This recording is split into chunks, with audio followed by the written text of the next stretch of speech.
प्रभु राम देव भगवान अल्लाह खुदा ईश आदि नाम एक ही शक्ति के हैं।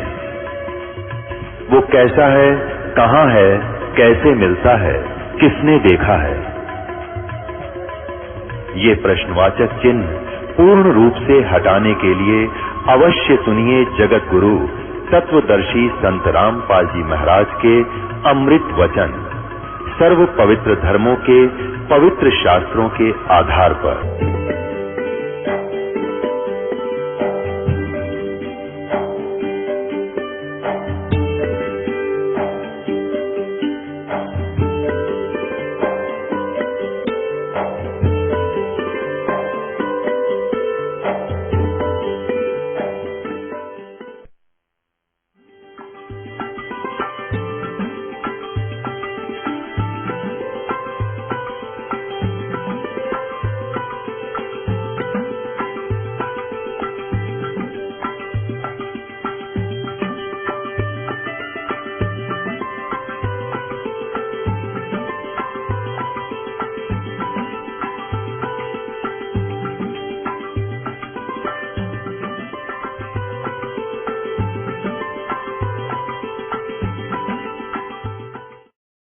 अब ये काल कहता है उन 18 पृष्ठ पे विद्वेषर संहिता अध्याय 10 में, हे पुत्रो, ब्रह्मा विष्णु और ब्रह्मा को, हे पुत्रो, यह कृत आपने तब से प्राप्त किया है जिसकी जो कि सृष्टि की उत्पत्ति, ये ब्रह्मा को उत्पत्ति दी और पालन कहता है विष्णु को पालन का, सो मैंने प्रसन्न होकर तुम्हें दिया है। इसी प्रकार दूसरे दो कृत रुद्र और महेश को प्रदान किए हैं, परंतु अनुग्रह कृत कोई भी पाने को समर्थ नहीं है। जो पूर्व के कर्म तुमने समय से विसार दिए, रुद्र और महेश ने उनको नहीं बुलाया है। अब ये स्पष्ट हो गया। ये 4, इसमें 5 लिख दिए, ये 11 रुद्र अन्य भी हैं और इस काल के बेटे को भी रुद्र बोल देते हैं। जैसे आपने अभी शिवपुराण गीता प्रेस गोरखपुर से प्रकाशित में सुना था कि इस प्रकार ब्रह्मा विष्णु और रुद्र, वहां रुद्र इस महेश के विषय में है, और यहाँ इसने रुद्र 11 रुद्र अलग भी होते हैं, उनका भी विषय यहाँ पर लिया है। तो हमने केवल इतना ही लेना है कि हमारा काम चल गया कि ब्रह्मा विष्णु महेश से अलग एक और है, वो काल है, और जो ब्रह्मा विष्णु महेश का पिता है। अब समझदार को संकेत बहुत होता है, प्रमाण के लिए तभी बहुत कुछ मेरे पास है, लेकिन समय कम है और भी करना था क्योंकि देवी पुराण गीता आदि में दिखाना है। तो परमात्मा की वो वाणी सफल हुई जो 600 वर्ष पहले परमात्मा ने कही थी। ये देखना है कि भगवान कौन है और विद्वान कौन है। जैसे यजुर्वेद अध्याय नंबर 40 के श्लोक नंबर 10 और 13 में ये कहा है कि उस परमात्मा को कोई तो जन्म लेने वाला यानी संभवात यानी उत्पन्न होने वाला, कोई कहते असंभवात यानी उत्पन्न नहीं होता, वो निराकार है, वो जन्म नहीं लेता, ऐसा कहते हैं। उसके विषय में सही जानकारी भी कोई तत्वदर्शी संत बताएंगे, उनसे सुनो। 13वें में कहा है कि कोई तो अशिक्षित को विद्वान मान लेता, 12-13 में दोनों का मिलकर है कि जिसको अविद्या, जो अशिक्षित है उसको तो अविद्वान कह देते हैं, और जिसने अक्षर ज्ञान हो गया को थोड़ा बहुत किसी भाषा का उसने विद्वान कह देते हैं। नहीं, विद्वान और अविद्वान की परिभाषा भी उस तत्वदर्शी संत बताओगा, उससे सुनना। अब ये ऋषि दानंद जैसे विद्वान थे, कबीर परमात्मा विद्वान थे, ये और जब ऋषि हुए हैं ब्रह्मा विष्णु ये जो अन्य, ये विद्वान थे या परमात्मा कबीर विद्वान थे। अब जैसे 600 साल पहले परमात्मा ने वो ज्ञान अपनी सिंपल लैंग्वेज में उस विद्वान ने लिख रखा, जो कि ब्रह्मा विष्णु ये पुराणों को भी हमारे हिंदू धर्म के ये ब्राह्मण लोग गुरुजी नहीं बता सके हमारे को। तो कौन विद्वान हुआ? कबीर परमात्मा। तो उस कबीर परमेश्वर ने 600 वर्ष पहले यही बताया था, अब मैं तुमसे कहूं चिताई तेरे देवन की उत्पत्ति भाई। इनकी माँ अष्टंगी, पिता निरंजन, ये जम दारुण वंशन अंजन। 3 पुत्र अष्टंगी जाए, ब्रह्मा विष्णु शिव नाम धराए। 3 देव विस्तार चलावे, इनमें यो जग धोखा खावे। ये तीनों देवता भगवान इस काल के विस्तार को चला रहे हैं, क्योंकि ब्रह्मा से जीवों की उत्पत्ति सृष्टि होती है, विष्णु से सतीथि और शिव जी संहार कर देता है।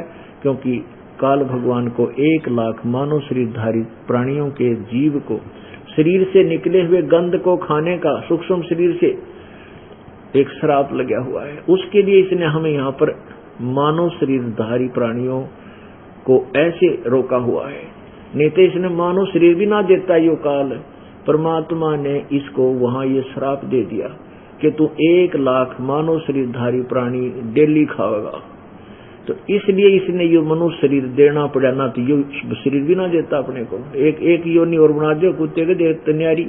तो ये कृपा परमात्मा ने हमारे पर और बख्श दी। हमने तो गलती बहुत बारी कर रखी है, लेकिन उस परमेश्वर को पता था ये कितने दुख पाओगे और इनको मनुष्य शरीर मिलेगा तो मैं फिर समझा दूंगा, जाके अपने बच्चों को फिर ले आऊंगा अपने लोग। 3 देव विस्तार चलावे, इनमें यो जग धोखा खावे।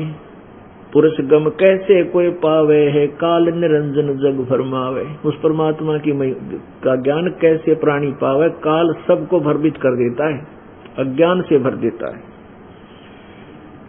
3 लोक अपने सुत दीना, सोन निरंजन बासालीना। 3 अपने बेटों, तीनों बेटों को ये 3 लोक दे दिए और स्वयं जाकर के वो अभी बताया ना ऊपर काशी में रहता है, वो वहां रहते हैं युकाल। अलख निरंजन सोन ठिकाना, ब्रह्मा विष्णु शिव भेद न जाना। ब्रह्मा विष्णु महेश को भी ना पता हो हमारा पिताजी कहाँ रहता, वो काल भगवान, इनको भी नहीं मालूम। केवल कबीर भगवान को पता उसके सारे ठिकाने का, और वो अपनी प्यारी आत्माओं सभी उन पुण्य आत्माओं को पहले बता के दिया, दिखा दिया था, जो आज हमारे लिए एक प्रूफ बन गई उनकी वाणी परमात्मा देखे हुए संतों की। 3 देव सो उन उसको ध्यावे, निरंजन का वो पार न पावे। और सारे समाधि लाला छक लिए 12,000 वर्ष तक, 12,000 देव वर्ष तक हो तो रखो, 12,000 देव वर्ष तक कहते विष्णु समाधि लाई, भगवान नहीं पाया। 4 युग तक विष्णु शिव ने ब्रह्मा ने समाधि लाई, भगवान नहीं पाया। तो सब ने, क्योंकि उनकी साधना जो है परमात्मा पाने वाली नहीं थी, इसलिए इन्होंने एक थ्योरी बना दी, भगवान निराकार है, दिखता कोई नहीं। और सारे सदग्रंथ बताओ, मैं वेद बताओ परमात्मा मनुष्य जैसा है, कुरान शरीफ बताओ भगवान ने 6 दिन में सृष्टि, 7वें तख्त पर जा विराजा। और पवित्र कुरान बाइबल बता रहा है कि परमेश्वर ने मनुष्य को अपने स्वरूप के अनुसार उत्पन्न किया। तो भगवान साकार है, मनुष्य दृश्य है, और ये सब निराकार बताएंगे। कहते 3 देव सो उसको ध्यावे, इस काल का वो पार न पावे। अलख निरंजन बड़ा पट पारा, 3 लोक जीव करे आहारा। ब्रह्मा विष्णु शिव नहीं बचाए, सकल खाए पुन धूर उड़ाए। ये अपने बेटे ने भी खाओगा, ब्रह्मा विष्णु महेश को भी नहीं बख्शता, इनकी भी मृत्यु होती है। अब तिनके सुत हैं तीनों देवा, अंधर जीव करत हैं सेवा। हाय हाय, कि इस काल के ये 3 बेटे हैं, रजगुण ब्रह्मा, सतगुण विष्णु, तमगुण शिव। और ये अंधे जीव, ज्ञानहीन, अंधे तत्व ज्ञानहीन व्यक्ति इन्हीं की पूजा करते हैं, तीनों गुणों की। गुण तीनों की पूजा में ये भूल पड़ो संसार, कह कबीर ने नाम बिना भाई कैसे उतरे पार।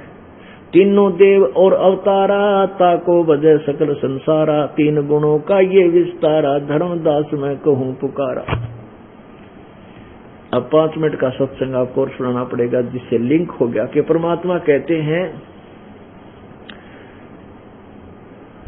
कि इस काल के बेटे हैं तीनों देवा, ब्रह्मा विष्णु महेश। और ये अंधे जीव इन्हीं की पूजा करते हैं। अंधे जीव यानी ज्ञानहीन, और इनको तत्व ज्ञान नहीं है। अब पवित्र गीता जी अध्याय नंबर 7 के श्लोक नंबर 12 से लेकर 15 में यही स्पष्ट किया है कि इन तीनों गुण, रजगुण ब्रह्मा, सतगुण विष्णु, तमगुण शिव जी। अब सबसे पहले ये एक पॉइंट और क्लियर करना पड़ेगा कि रजगुण ब्रह्मा है, सतगुण विष्णु, तमगुण शिव जी। अब पुण्यात्माओं, परमात्मा ने कैसी कृपा कर रखी है, कितना सुंदर मौसम बन गया है, और ऐसी अमृत वर्षा ज्ञान की हो रही है। आत्मा को चाह है इस ज्ञान की, इसको उमंग उठती है अंदर से, एक और पता लगे और ज्ञान हो, तो ये इसके लिए हमें समय निकालना पड़ेगा।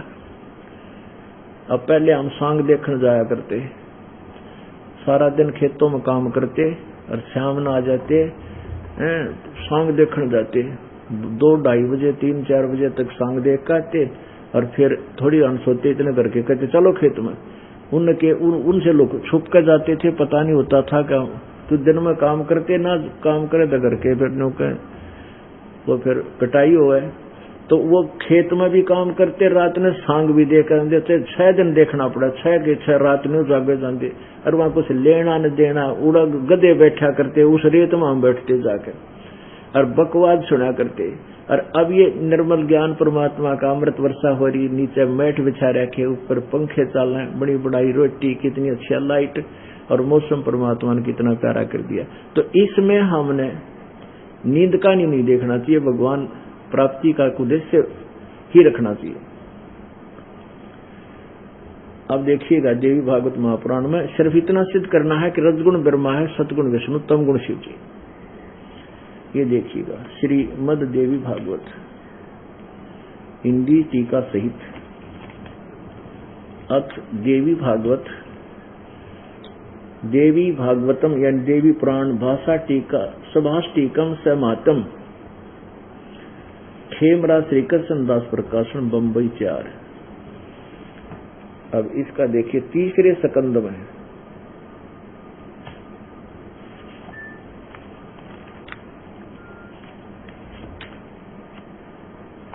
अथ श्रीमद देवी भागवते भाषा टीका युक्ते तृतीय स्कंध प्रारंभते। अब इसमें देखो, इसके प्रश्न नंबर 11 पे, और तृतीय स्कंद अध्याय नंबर 5 में भगवान शंकर कहता है, हे माता, यदि हमारे ऊपर आप सदा दया युक्त हो तो हमको यानी मुझको तमोगुण में किस प्रकार प्रदान किया, ब्रह्मा रजोगुण और हरि यानी विष्णु को सतोगुण। अब ये संस्कृत भी देखेंगे आप। देखिए ये 7वां श्लोक यहाँ समाप्त हो गया, ये 8वां प्रारंभ होता है। इसी प्रकार ये 7वां श्लोक यहाँ समाप्त हो गया, ये 8वां प्रारंभ होता है। भगवान शंकर कह रहे, यदि दया धर्मना न सदाम्बिके कथम अहम विहित है, मैं कैसे बना दिया तमोगुण, तमोगुण क्यों बना दिया, और कमल से उत्पन्न होने वाले ब्रह्मा को रजोगुण संभव क्यों रजोगुण बना दिया, और सुविहित है कि सतोगुण हरि और विष्णु को तूने सतगुण क्यों बना दिया। इति सिद्धम रजगुण ब्रह्मा है, सतगुण विष्णु, तमगुण शिव जी।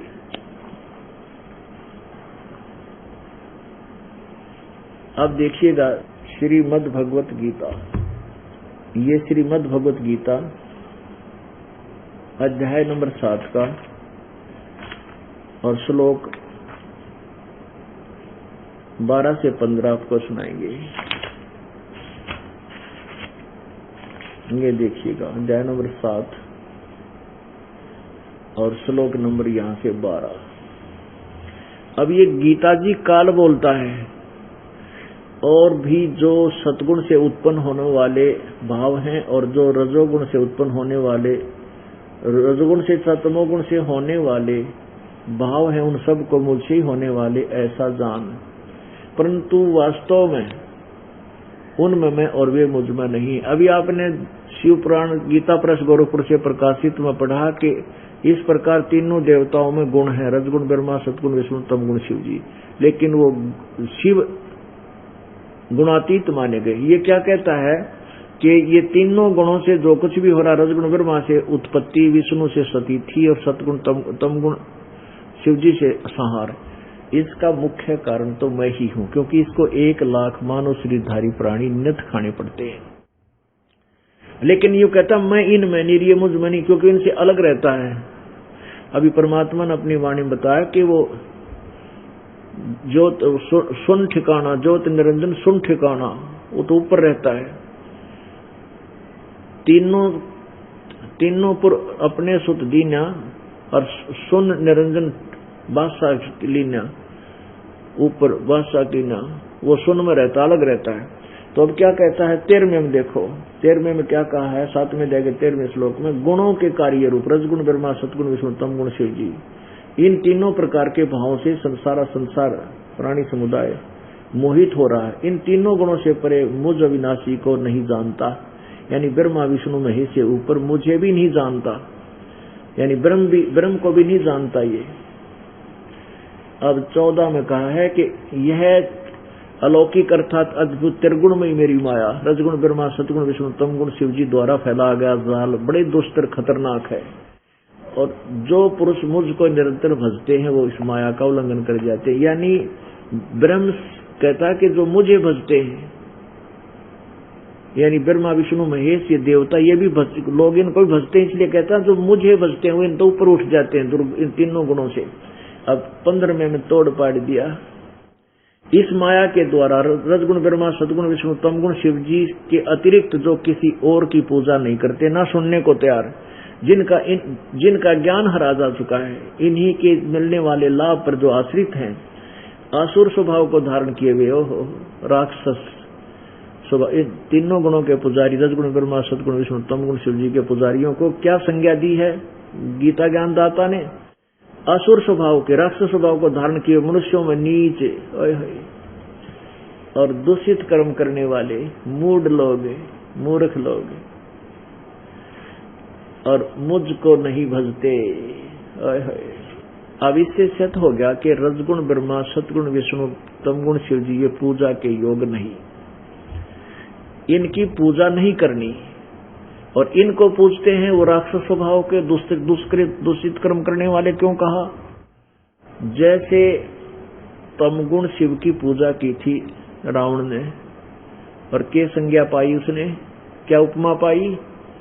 राक्षस कहलाया, और ऐसा जुल्म कर दिया, पर नारी को हर लिया, अपनी माँ को हर लिया जो 3 लोक की जननी कहलाती है, और कुत्ते वाली मौत मरा।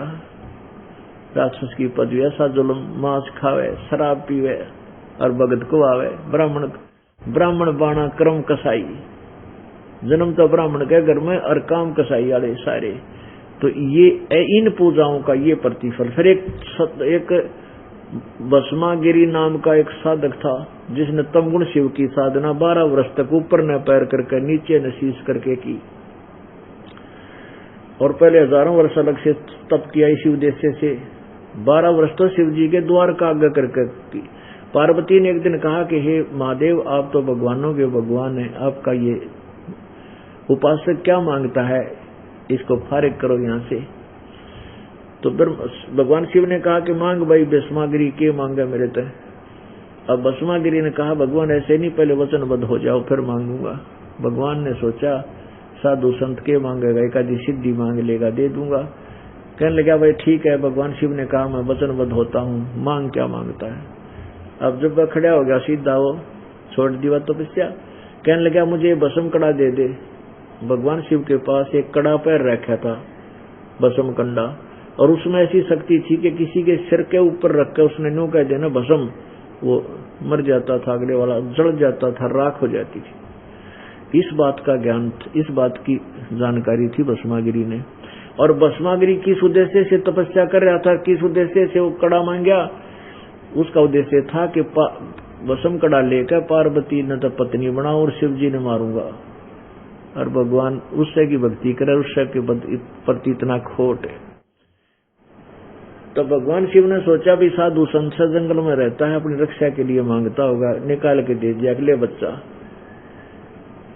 अब जब उस बच्चा के हाथ में कंडा आ गया ना, भस्म कड़ा ने बोला बोले शिव जी होशियार तो बनाऊंगा, ठीक है। अब कहने का तुझे मारूंगा और पार्वती को पत्नी बनाऊंगा। अब भगवान शिव जी वहां से भाग लिए, दौड़ लिए। अब पुण्यात्मा ये हम रोज पढ़ा करते, पर ये ऑपरेशन हो गया मोतियाबिंद का, अब दिखने लगे ये भगवान नहीं थे, ये अविनाशी नहीं थे। उस भस्म कड़े डर के भाग लिए, तो ये अविनाशी नहीं थे। फिर वो आपको आगे कहानी पता है भाई, भगवान ने आकर के पार्वती रूप बनाया, उसको नचा कर उस राक्षस को मारा, फिर वो भस्मगढ़ा वापस ले आई। अब ये सिद्ध हो गया परमात्मा जो कहा करते। और गीता जी क्या बताती है कि तीनों गुणों की भक्ति, जैसे राक्षस स्वभाव को धारण किए मनुष्यों में नीच दुष्कर्म करने वाले मूर्ख, बता इस भस्मागिरी तो नीच भी कर्म कोई करेगा, अपने भगवान की पत्नी पर बदनीयत रूसे की पूजा करे, उसी से मांगन जा रहा, ऐसे जुल्म। क्योंकि परमात्मा कबीर जी के शरण में आए बिना यू काल नचला ना टिके। ये मन काल है, काल का दूत है, और जब तक हम परमेश्वर कबीर जी की शरण में नहीं आते यू काल किनारा नहीं पकड़ता, कुछ न कुछ बकवाद खड़ी करे रखेगा। कबीर परमात्मा नहीं करने देंगे इसने, ये समर्थ शक्ति है। और 21 ब्रह्मांड का यू मालिक है, ना ब्रह्मा के काबू में, ना विष्णु के, ना शिव जी में। ये तो कबीर भगवान के नाम से, इसकी शरण में आने से ये दूर हट जाता है। फिर तो नाड़ मारता रहे, गर्दन हिलाव है, माथा पकड़ कर रोए है कि ये तो गए सारे मेरे तो। अब हिरण्यकशिपु ने इस रजगुण ब्रह्मा की पूजा की थी, हिरण्यकशिपु ने के पदवी पाई, अपने बेटे का दुश्मन हो गया, राक्षस कहलाया और कुत्त्याड़ी मौत मरा। ऐसे ही एक बार कुंभ का मेला लगा था, वहां पर ये गिरिपुरी वैष्णो जो तीनों गुणों के उपासक और विष्णु के उपासक, ये सभी कुंभ के मेले में स्नान करने के लिए पहुंच गए। न्यारे न्यारे इकट्ठे हो गए अपने अपने ग्रुप में। और हर की पैड़ी हरिद्वार में पर भी लगनी थी, उसमें स्नान के लिए सुबह सुबह पहुंच गए। सबसे पहले नागा पहुंच गए हर की पैड़ियों पर। नागा ये भी शिव के उपासक होते हैं, और ये वैष्णो जो होते हैं ये विष्णु जी के उपासक हैं। तो पीछे से वैष्णो का ग्रुप आ गया, विष्णु उपासकों का, सतगुण विष्णु उपासकों का। वो कहने लगे उन नागा को जो नहाने की तैयारी पकड़ रहे थे गंगा के किनारे पर भी के समय, विष्णु उपासक कहने लगे भाई नागो, ओ नागाओ तुम बाहर आओ, तुम स्नान मत करना, पहले हम श्रेष्ठ हैं, पहले हम स्नान करेंगे, हम विष्णु उपासक हैं, हम भगवान के शिव विष्णु सबसे श्रेष्ठ भगवान है, देवता है। अब नागा कहते हैं नहीं हम श्रेष्ठ हैं, हम त्यागी और बैरागी हैं, हम निवस्त्र रहते हैं, हमने जो है ना किसी और वस्तु की चाह भी नहीं होती, हम श्रेष्ठ हैं। अब विष्णु उपासक कहने लगे और तुम काहे के श्रेष्ठ हो, नंगे फिरते हो पशु की तरह, नहाते न धोते, सड़ फिर न राख लपेटे पड़े रहते हो, बाहर मरो, तुम मत नहाना, पहले हम नहाएंगे। अब वो नहाना नूना तो भूल गए, स्नान करना तो गए भूल, आपस में गुट्टम गुट्टा मुक्को मुक्का तलवार निकाल ली, तीर छोड़ने लगे, कत्लेआम कर दिया। 25,000 ये त्रिगुण उपासक, ये तीनों गुणों के उपासक, तीनों रजगुण ब्रह्मा सतगुण विष्णु तम गुण शिव जी के उपासक, वहां 25,000 कटका मर गया आपस में लड़के। ना भगवान याद रहा, ना हर की पैड़ी याद रही, कहां खड़े हो तुम। कहते हैं तीर तुपक तलवार कटारी जमदड़ जोर बधावे हैं, हर पैड़ी हर हेत न जाना वहां जा तेग चलावे हैं, काटे शीश नहीं दिल करुणा ये जग में साध कमावे हैं, जो जन इनके दर्शन को जावे उनको भी नरक पहुंचावे हैं। ओए होए, तीर तुपक तलवार कटारी, कहते न तलवार पे सिर काट डाले, काटे शीश नहीं दिल करुणा, इनके दिल में दया भी कोई ना, कसाइया के अन्य कहीं ये साधु को आवे न संत कहते हैं, काटे शीश नहीं दिल करुणा ये जग में साध को आवे हैं, और जो जन इनके दर्शन को जावे उनको भी नरक पहुंचावे। तो पुण्यात्माओं, आपका सौभाग्य है कि हमने वो ज्ञान मिल गया जिससे हमारी अखियां खुल गई, मोतियाबिंद का ऑपरेशन हो गया, और अब हमने परमात्मा मिलेगा, वो पूर्ण ब्रह्म और पूर्ण मोक्ष होगा, अपने सतलोक चलाएंगे, इस गंदे लोक न छोड़ जाएंगे। बोलो सतगुरुदेव। परम पिता परमात्मा सारी सृष्टि के रचनहार, कुल मालिक कबीर देव कबीर परमात्मा, ये वो पूर्ण ब्रह्म है, ये वही परमात्मा है जिसने सर्व ब्रह्मांडों की रचना की। हम सभी प्राणी काल के जाल में फंसे हुए हैं, और हम इस काल भगवान यानी ब्रह्म, जिसको क्षर पुरुष बोला है गीता जी के अध्याय नंबर 15 के श्लोक नंबर 16 में, इस क्षर पुरुष ने अर्थात ब्रह्म ने हम सभी प्राणियों को भ्रमित करके परमात्मा के पूर्ण परमात्मा से अपरिचित किया हुआ है। पूर्ण परमात्मा का ज्ञान उसने मिथ्या कर रखा है। पूर्ण परमात्मा का नामो निशान मिटवा रखा है। अपने नकली दूत, झूठे संत, महर्षि, गुरु बना के जनता को भ्रमित करवा रखे है। इसका उद्देश्य ये है कि ये मेरे अंतर्गत जितने प्राणी हैं, इनको पूर्ण परमात्मा की और उस सुखमय स्थान की जानकारी ना हो, सतलोक का इनको पता ना हो, जहां ये पूर्ण रूप से सुखी होते हैं। इसको डर बना रहता है कि यदि इन प्राणियों को सतलोक का ज्ञान हो गया कि वहां इतना सुख है, वहां जन्म मृत्यु नहीं होती, वहां पर वृद्ध अवस्था नहीं आती, वहां बार बार जन्म मृत्यु नहीं होती। यानी जैसे एक बार हमारा शरीर बन गया, जन्म हो गया, फिर मृत्यु नहीं होती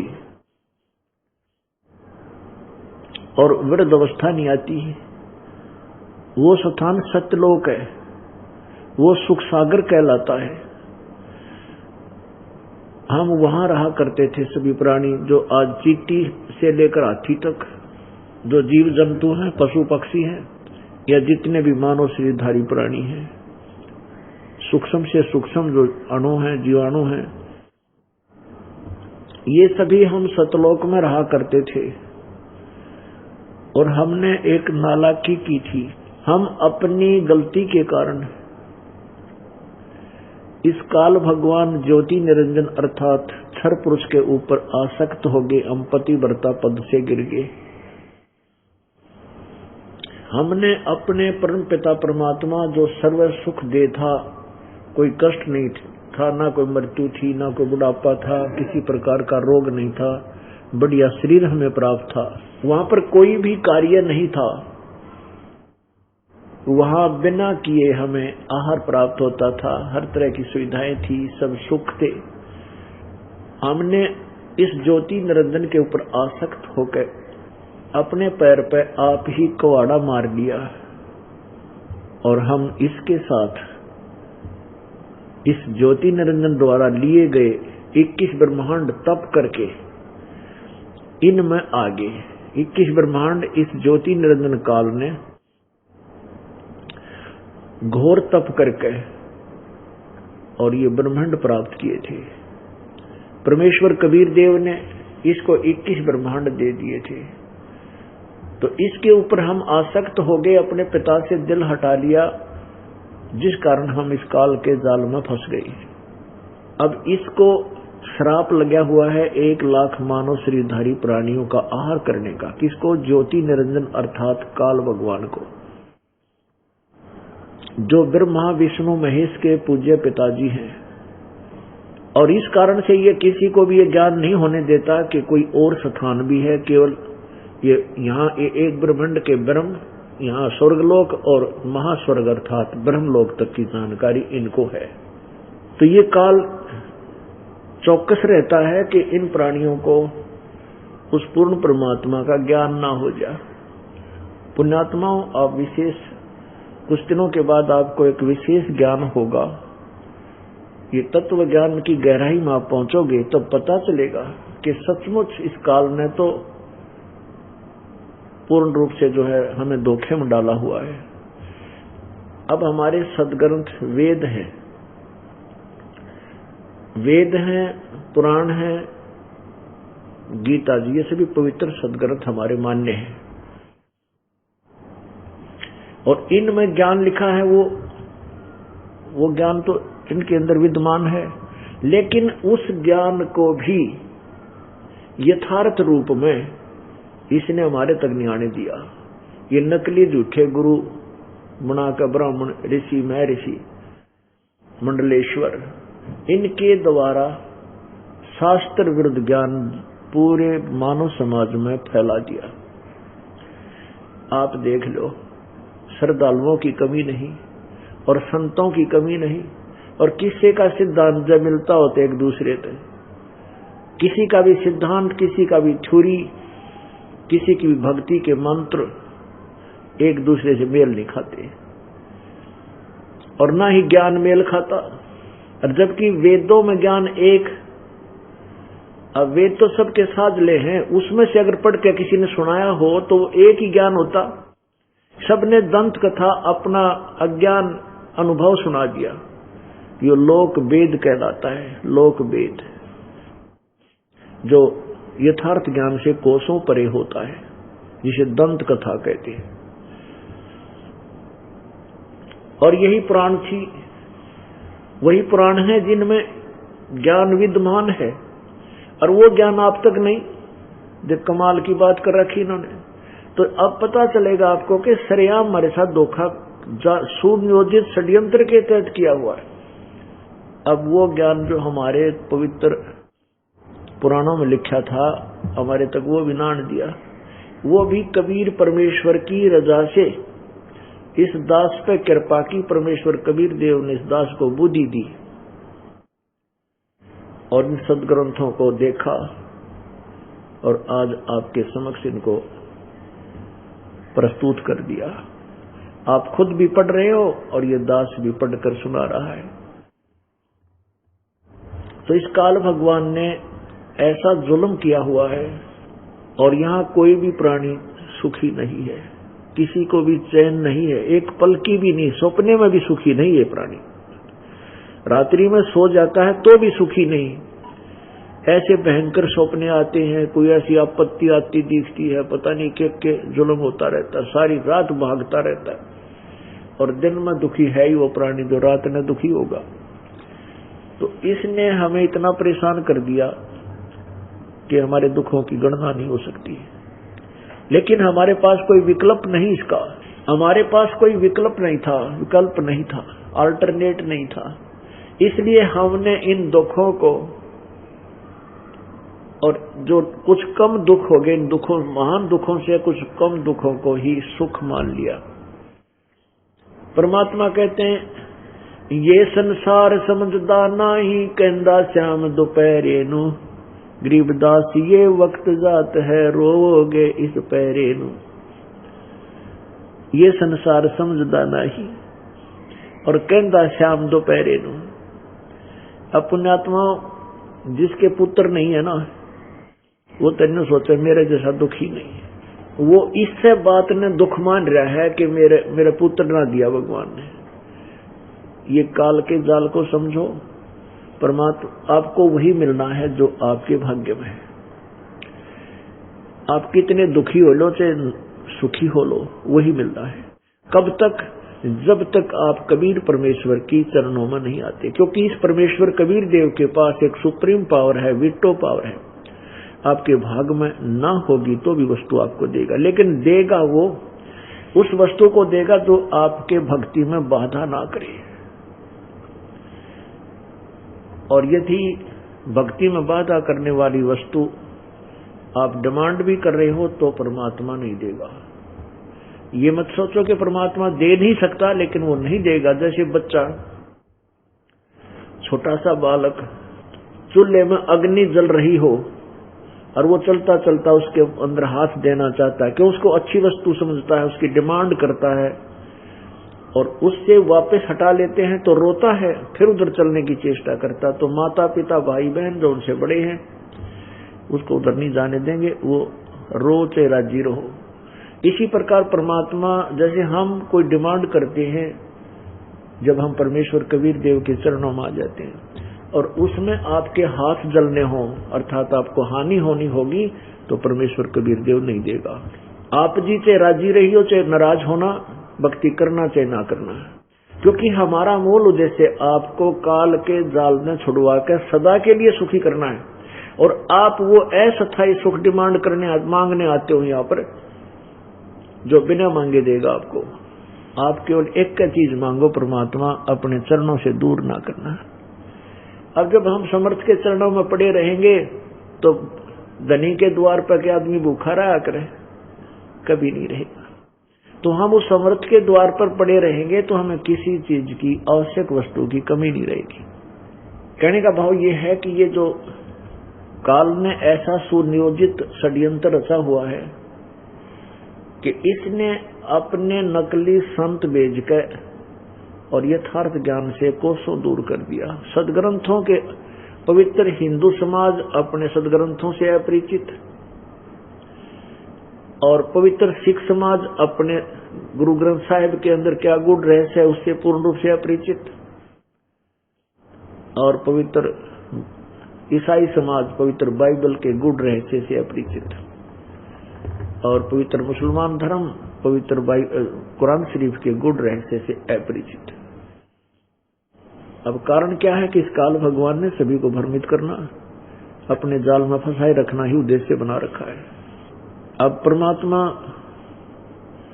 कबीर जी जब आते हैं, वो आकर के यथार्थ ज्ञान प्रदान करते हैं, स्वयं आते हैं।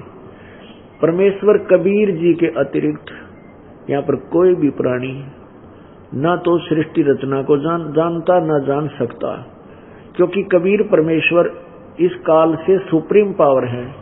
इस काल के सामने, इस काल के लोक में कबीर परमात्मा ही आकर के अपने यथार्थ ज्ञान को बताता है। अन्य की बुद्धि काल के हाथ में हो जाती है जब वो यहाँ आता है, और काल परमात्मा से डरता है। कहते काल डरे करतार से, जय जय जय जगदीश से, ये जोरा जोड़ी झाड़ता पगरज डारे शीश। परमात्मा कबीर जी अपने द्वारा रची हुई सृष्टि को आप ही बताते हैं। जैसा कि आपने कल सत्संग में सुना था कि परमेश्वर कबीर जी ने आज से लगभग 600 वर्ष पूर्व अपने द्वारा रची हुई सृष्टि को यथार्थ रूप में उस सृष्टि रचना का ज्ञान कराया था, और इस काल की उत्पत्ति, काल का जन्म कैसे हुआ, इस ब्रह्म की उत्पत्ति कैसे हुई, ब्रह्मा विष्णु महेश की उत्पत्ति किससे हुई, इसके इनके माता पिता कौन है, ये जानकारी आपको स्वयं कबीर परमेश्वर ने आकर ही बताई थी। जैसे गीता जी अध्याय नंबर 10 के श्लोक नंबर 2 में ये गीता ज्ञान दाता काल भगवान कहता है कि अर्जुन मेरी उत्पत्ति को न तो देवता लोग जानते न ऋषि जानते, क्योंकि इन सब का आदि कारण मैं हूँ, क्योंकि ये सभी इस काल के पुत्र हैं, इन्हीं से इनकी उत्पत्ति हुई है। अब जैसे पिता की उत्पत्ति को, पिता की डेट ऑफ बर्थ को, पिता के जन्म को संतान नहीं जान सकती, दादाजी बताता है, उसको डेट ऑफ बर्थ भी याद होती है, जन्म तिथि भी याद होती है। ऐसे ही कबीर परमात्मा यानी पूर्ण ब्रह्म सत्य पुरुष अविनाशी परमेश्वर, जो गीता जी अध्याय नंबर 15 के श्लोक नंबर 16 और 17 में तीसरे नंबर का परमात्मा है, तीसरे नंबर का पुरुष है। जैसे गीता जी अध्याय नंबर 15 के श्लोक 16 में लिखा है कि इस संसार में दो भगवान प्रसिद्ध हैं, दो पुरुष, दो प्रभु, पुरुष माने प्रभु, एक क्षर पुरुष एक अक्षर पुरुष, और इन दोनों के तथा इनके प्राणियों के स्थूल शरीर तो नाशवान है, जीव आत्मा सभी की अमर होती है। 70वें श्लोक में बताया है कि उत्तम पुरुष तु अन्य, और परमात्मा इति उदारते, वो श्रेष्ठ परमात्मा यानी वास्तव जो भगवान सही पूर्ण ब्रह्म, वो तो इन दोनों से अलग है, क्षर पुरुष और अक्षर पुरुष से। और वही परमात्मा इति उदारते वो भगवान कहलाता है, उसको भगवान कहा जाता है। और यह लोक तरम आविश्य विभर्ति अवैश्वर है, जो तीनों लोकों में प्रवेश करके सबका धारण पोषण करता है, वो वही वास्तव में अविनाशी परमात्मा है। अब वो तीसरा जो परमात्मा है अक्षर यानी परम अक्षर पुरुष, परम अक्षर ब्रह्म, उत्तम पुरुष तु अन्य, वही तीनों लोकों में प्रवेश करके सबका धारण पोषण करता है, वो अविनाशी परमात्मा है। अब देखिएगा एक चित्र जिसमें हम आसानी से समझ सकते हैं इन भगवानों की स्थिति को, इन प्रभुओं की स्थिति को। ये देखिएगा, जैसे गीता जी अध्याय नंबर 15 के श्लोक नंबर 1 से 4 में क्या बताया है कि ऊपर को जड़ वाला और नीचे को तीनों गुण रूपी शाखा वाला, ये उल्टा लटका हुआ संसार रूपी वृक्ष है। और जो संत इस संसार रूपी वृक्ष के सभी विभागों को भिन्न भिन्न बतावे, जानता है, वह वेदवित है, वो वेद के तात्पर्य को जानने वाला है, अर्थात वो तत्वदर्शी संत है। गीता जी अध्याय नंबर 4 के श्लोक नंबर 32 में कहा है कि गीता ज्ञानदाता कहता है कि जो 25 से लेकर और 31 तक मैंने जो ज्ञान दिया है, गीता जी अध्याय नंबर 4 के श्लोक 25 से लेकर 31 तक मैं क्या बताया है कि कोई तो देवताओं की पूजा करता है, कोई हठ योग ही करता है, कोई जैसे अहिंसावादी ही है, और कोई केवल अध्ययन यानी ज्ञान यज्ञ द्वारा या नित्य पाठ करके ही मोक्ष मानता है, कोई योग आसन करके ही मोक्ष का मार्ग समझ रहा है। ये सभी अपनी अपनी साधनाओं को पाप नाश करने वाली जानते हैं, लेकिन चौथे अध्याय के 32वें श्लोक में बताया है कि अर्जुन उस पूर्ण परमात्मा के मुख्य ज्ञान में सच्चिदानंद घन ब्रह्मणे मुखे, ब्रह्मणे माने सच्चिदानंद घन ब्रह्म, लेकिन अनुवाद करता हूं उसका अनुवाद गलत किया है। ब्रह्मणे मुखे का अर्थ कर क्या है, वेद की वाणी नहीं। 17वें अध्याय के गीता जी के 17वें अध्याय के 23वें श्लोक में ब्रह्मणे का अर्थ लिखा है कि सच्चिदानंद घन ब्रह्म, वो सही है, क्योंकि उसमें लिखा है कि ओम तत्सत इति निर्देश ब्रह्मणे त्रिवेद समर्थ है, कि पूर्ण परमात्मा के ओम और तत् और सत। ओम तो सीधा ही ब्रह्म का जाप है, तत् ये परब्रह्म का, और सत ये परम अक्षर ब्रह्म का यानी पूर्ण परमात्मा का। तो ये 3 मंत्र का जाप का निर्देश है उस पूर्ण परमात्मा के भजन का, भक्ति का, सच्चिदानंद घन ब्रह्म का। तो यहाँ चौथे अध्याय के 32वें श्लोक में अनुवादकर्ता ने गड़बड़ी कर ली, क्योंकि इनको ज्ञान नहीं था, तत्व ज्ञान नहीं था। इसमें ब्रह्मणे का अर्थ वेद की वाणी लिख दी, नहीं। मुखे माने वाणी रखे तो भी सच्चिदानंद घन ब्रह्म की वाणी में, ब्रह्मणे माने सच्चिदानंद घन ब्रह्म की वाणी में विस्तार से बहुत प्रकार के यज्ञ यानी धार्मिक अनुष्ठान का वर्णन किया गया है। चौथे अध्याय के 34वें श्लोक में कहा कि उस तत्व ज्ञान को जो परमात्मा द्वारा अपने मुख से बोला गया है, कबीर परमात्मा के मुख से उच्चारित जो वाणी है, उस कबीर वाणी में विस्तार से कहा गया, उस तत्व ज्ञान को तू तत्वदर्शी संतों के पास जाकर समझ सुन। उस तत्व ज्ञान को तू तत्वदर्शी संतों के पास जाकर समझ, उनको दंडोत प्रणाम करने से। पुण्यात्मा पूरी गीता जी में कहीं भी इस गीता ज्ञानदाता ने अपने लिए भी नहीं कहा कि मुझे दंडोत प्रणाम कर। इसने अपने लिए कहा कि मम नमस्कारु, मुझे नमस्कार कर और मेरी शरण में आ जा। कहा 18वें अध्याय के 65वें श्लोक में नमस्कार शब्द लिखा है, और इसमें चौथे अध्याय के 34वें श्लोक में क्या कि उन तत्वदर्शी संतों की खोज कर और उनको दंडवत प्रणाम कर। दंडवत माने लंबा लेट के, और उनसे फिर वो तत्व ज्ञान प्राप्त कर। अब उस तत्वदर्शी संत की पहचान बताई है 15वें अध्याय के प्रथम मंत्र में कि ये उल्टा लटका हुआ संसार रूपी वृक्ष है, और जो इस संसार रूपी वृक्ष को सभी विभागों सहित न्यारे न्यारा भिन्न भिन्न बता देगा, स वेदवित व वेद के तात्पर्य को जानने वाला है, अर्थात वो तत्वदर्शी संत है। अब देखिएगा ये पवित्र श्रीमद् भगवत गीता, इसके अध्याय नंबर 4 के, ये अध्याय नंबर 4 है और इसके श्लोक नंबर 25 में ये देखिएगा। इसमें क्या कहा कि अपरे माने कुछ अन्य,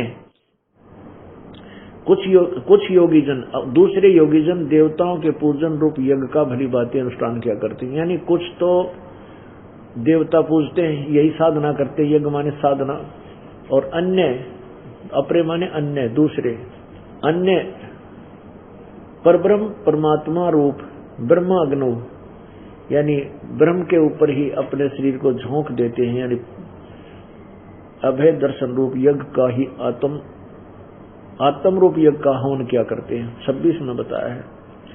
और अन्य योगीजन स्रोत आदि समस्त इंद्रियों को संयम रूप अग्नि में हवन किया करते हैं, यानी कुछ तो केवल इंद्रियों को रोकने में लागे रहे, संयम करने के चक्कर में ब्रह्मचारी बनकर भगवान प्राप्ति में समझते हैं कि ब्रह्मचारी ही परमात्मा प्राप्ति कर सकता है।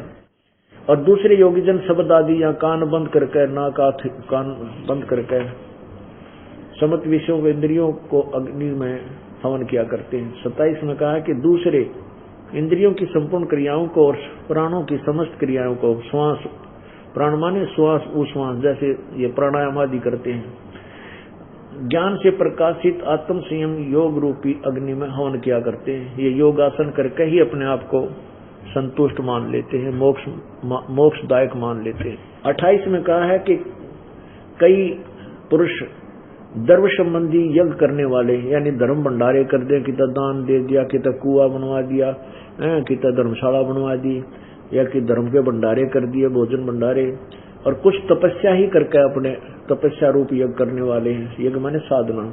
और दूसरे कितने ही योग रूप यज्ञ करने वाले, ये केवल योग अभ्यास ही करते रहते हैं, पेट लाएगा, सांस भरकर छोड़ेगा, किधर छाती पर शरीर मोड़ेगा, जाते हैं, कहते हैं ये मोक्ष मान रहे हैं। ये नहीं, ये सारा विस्तार बता रहे हैं आगे चल के। कुछ अहिंसावादी, ये आपने 28 सुना।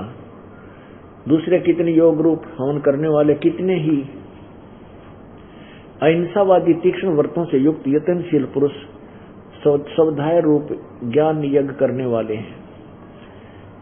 अब देखो, ये अहिंसा आदि तीक्ष्ण व्रतों से, जैसे मुंह पर पट्टी बांध के आपने देखे होंगे, नंगे पैरों घूमते, हाथ में एक घोड़े की पूंछड़ के सा वो चवर लेकर उसको भी साथ रखते हैं कि जीव इंसान हो जाए, केवल इसी से ही वो अपना मोक्ष मान लेते हैं। कुछ स्वाध्याय करते हैं, नित पाठ पूठ करके उसको मोक्ष मानते हैं। 29-30 में कहा है। दूसरे कितने योगीजन अपान वायु में प्राण वायु को, यानी एक नाक से श्वास खींचा फिर दूसरे छोड़ा, इस तरह पान अपान करके वो प्राणायाम आदि करके दूसरे वायु में अपान वायु को, अथा अन्य कितने ही नियमित आहार, यानी केवल फल खा के, कोई दूध पी के इसी को मोक्ष मानते हैं। कुछ प्राणायाम प्रयाण, यानी प्राणायाम करके प्राण और अपान की गति को रोककर प्राणों में ही हवन किया करते हैं। ये सभी साधक यज्ञों द्वारा पापों का नाश करने वाले, यज्ञों को जानने वाले हैं। इसका अर्थ यह है कि सब अपने अपने द्वारा किए जा रहे अनुष्ठानों को पाप नाशक जानते हैं, इसका ये अर्थ है। 32 में स्पष्ट किया है। अब इसका 25 से लेकर 30 तक का ये निर्णायक ज्ञान ये बनता है कि कोई तो जैसी भी जो साधना कर रहा है वो अपनी साधना को पाप नाशक जानकर करता है। यानी अब जिसका न्यू हो जाए मैं जो साधना कर रहा हूँ ये व्यर्थ है, तो करेगा कौन उसको? जो भी जिस साधना को करता है, चाहे कोई व्रत रखा है या कोई डेली कोई पाठ पूठ करता है, नित्यनेम करता है, तो वो उसको कुछ लाभदायक मान ही रहा है, तभी करता है, ना तो कौन करे उसको। अब आगे बताया है कि चौथे जाएगा 32वें श्लोक में स्पष्ट किया है कि इस प्रकार के जो आपने अभी सुना, कोई ऐसे करता है, कोई ऐसे करता है, कोई ऐसी साधना करता है, ये साधना भी और भी विस्तार से यथार्थ ज्ञान भी उस परमात्मा के मुख्य ज्ञान में, यानी 100वें वेद में, 5वें वेद में लिखा है, विस्तार से कहा गया है।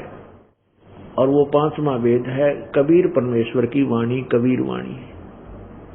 परमात्मा के द्वारा उच्चारित ब्रह्मणे मुखे, यानी पूर्ण परमात्मा के द्वारा अपने मुखारविंद से उच्चारित वाणी को ब्रह्मणे मुखे कहते हैं, पूर्ण परमात्मा की वाणी। मैं विस्तार से कहा। अब देखो 32वां, अब 30 तक आपने देख लिया, और 31 में इतना वर्णन किया है कि जो भक्ति नहीं करते वो तो कति है, उनका तो बिरान माटी होगी। जो श्रेष्ठ साधना करते हैं वो पूर्ण परमात्मा को प्राप्त होते हैं। जो शास्त्र अनुकूल साधना करते हैं वो परमात्मा को प्राप्त होते हैं, और जो साधना नहीं करते वो ना तो इस लोक में सुखी ना परलोक में सुखी। अब देखो 30 तक आप पढ़ चुके हो, 31 पढ़ाता हूं, देखिएगा। अध्याय नंबर 4 का मंत्र श्लोक 31। हे कुरुश्रेष्ठ अर्जुन, यज्ञ से बचे हुए अमृत का अनुभव करने वाले योगी जन सनातनम ब्रह्म, यानी ये सनातन ब्रह्म का है तो कोई असनातन भी है। सनातन माने सदा रहने वाला, अविनाशी, और कोई असनातन भी है, इसलिए सनातन ब्रह्म प्रयोग किया। असनातन ये खुद है ब्रह्म जो बोल रहा है, ये नाशवान है। सनातन परब्रह्म परमात्मा को प्राप्त होते हैं। और यज्ञ करने वाले पुरुषों के लिए जो साधना नहीं करते तो मनुष्य लोक भी सुखदायक नहीं, तो फिर परलोक कैसे सुखदायक हो सकता है। अब 32 में बताया है, निचोड़ कर दिया। चौथे जाएगा 32वां श्लोक। इस प्रकार बहुत तरह के यज्ञ ब्रह्मणे मुखे, इन्होंने वेद की वाणी लिख दिया, वेद की वाणी। अब यहां ब्रह्मणे का अर्थ क्लियर करना पड़ेगा हमने, तब इस निर्णय पर पहुंचेंगे कि पवित्र गीता जी हमें क्या संदेश दे रही है। अब देखिएगा 70वें अध्याय का 23वां श्लोक। ये अध्याय नंबर 17 श्रीमद् भगवत गीता अध्याय नंबर 23 में यहां लिखा है, ओम तत्सत इति निर्देश है ब्रह्मणे त्रिविध समर्थ है। बिल्कुल स्पष्ट किया है। ओम तत्सत इति निर्देश है, ओम तत्सत इति निर्देश है ब्रह्मणे त्रिविध समर्थ है। ब्राह्मण विद्वान पुरुष, ब्राह्मण माने विद्वान पुरुष, तेन वेदा च यगा च विहिता पुरा। ओम तत्सत, ये उस ब्रह्मणे माने सच्चिदानंद घन ब्रह्म का, ये ब्रह्मणे का अर्थ इन्होंने खुद लिखा है, सच्चिदानंद घन ब्रह्म यानी परम अक्षर ब्रह्म का नाम कहा है। अब देखो 8वें अध्याय के और 13वें श्लोक में गीता ज्ञान दाता अपना मंत्र बताता है कि मेरा तो केवल एक ओम मंत्र है। ये 8वां अध्याय और 13वें में ओम इति एकाक्षरम, ओम इति एकाक्षरम ब्रह्म व्यवहारन माम अनुसमरण। गीता ज्ञान दाता कहता है कि माम ब्रह्म, मुझ ब्रह्म का ओम इति, ओम यह एक अक्षरम, एक अक्षर मंत्र है। मेरा केवल एक ओम अक्षर है, मुझ ब्रह्म का केवल एक ओम अक्षर है। और व्यवहारन अनुसमरण, उच्चारण करके सुमन करने का। ये प्रियाति तजन देहम सयाति परमाम गति, जो इसका अंतिम श्वास तक मेरा सिमरन कर, इस ओम का सिमरन करता है, वो परम गति को, मेरे वाली परम गति को प्राप्त होता है। अब यहाँ देखिएगा, अब 70वें में क्या बताया, 70वें के 23 में बताया है कि उस पूर्ण सच्चिदानंद घन ब्रह्म का, अपना नहीं, गीता ज्ञानदाता का नहीं, इससे कोई अन्य परमेश्वर पूर्ण परमात्मा के मंत्र के विषय में जानकारी है। ओम तत्सति निर्देश है ब्रह्मण त्रिविध समर्थ है। ब्राह्मण माने विद्वान पुरुष, वैसे ब्राह्मण का अर्थ होता है जो ब्रह्म पहचान है, यानी तत्वदर्शी संत। लेकिन ब्राह्मण ठीक नकली हो गया, इसलिए वो तत्वदर्शी संत अलग से कहना पड़ा। तेन वेदा च यज्ञा च विहिता पुरा, तेन वेदा यानी उसी ज्ञान के आधार पर विद्वान पुरुष प्रारंभ में ये अपनी अनुष्ठान किया करते थे, इस तरह के मंत्र करते थे। अब क्या लिखा, हमने यहां निर्णय लेना केवल ब्रह्मणे का अर्थ देखना है। ओम, इन्हीं के द्वारा अनुवाद, ओम तत्सत, यह 3 प्रकार का सच्चिदानंद घन ब्रह्म का नाम कहा है। अंडरस्टूड हो गया, गीता ज्ञान दाता से कोई और परमात्मा है और उसका मंत्र है ओम तत्सत। ओम तो सीधा है, तत् और सत ये सांकेतिक है, ये दास बताओगा, क्योंकि इस दास के अतिरिक्त इन 3 मंत्रों का इस पृथ्वी पर किसी को भेद नहीं है। हाँ, मेरे से इस दास से उपदेश लेकर कोई बागी बनकर बकवाद कर रहा है, बताता है, कहीं नाम देता है, वो अधिकारी नहीं है, वो झूठे, वो डुप्लीकेट जो है ना पासपोर्ट बना रहा है।